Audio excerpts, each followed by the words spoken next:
G'day guys, Mr. Bennett here. Today we're going to be looking at the concept of not factorisation but expansion of factors. You would probably know this possibly better, known as FOIL.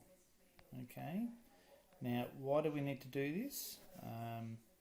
Well, obviously it's pretty important if you can do some of this stuff really quickly in your head.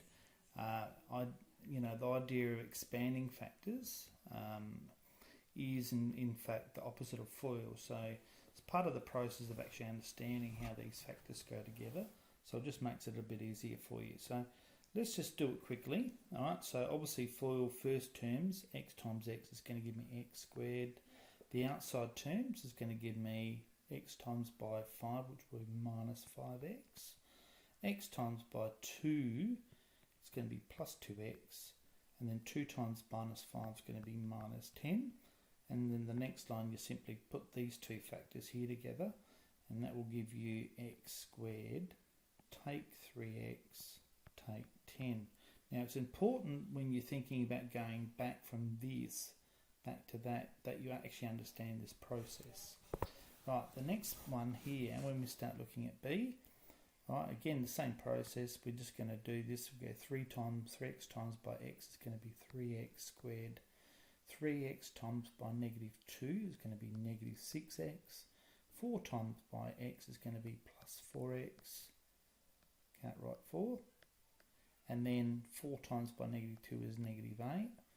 Again, combining factors, again the two middle factors will give me 3x squared minus 2x, take 8. Alright. Now this one over here, the difference of two squares actually becomes quite an easy thing to do. I'll do it the long way first up, and then we'll look at how that works. So it's going to be x squared. It's going to be, the outside terms is plus 2x. The inside terms is minus 2x. The last two terms is minus 4.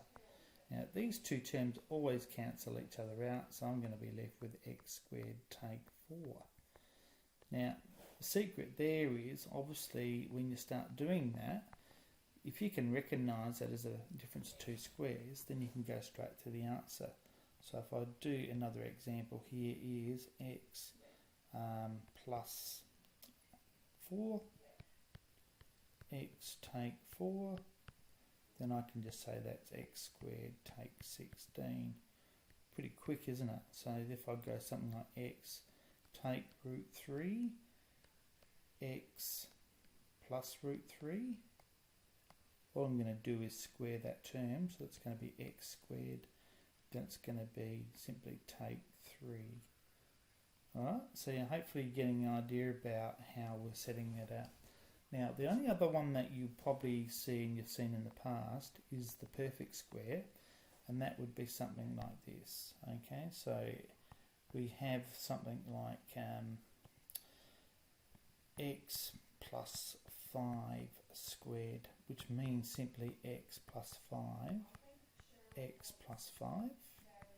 So again, obviously the middle term is going to be 5x and 5x, so it's just going to be double what that number is. So it's going to be x squared plus 10x plus 25.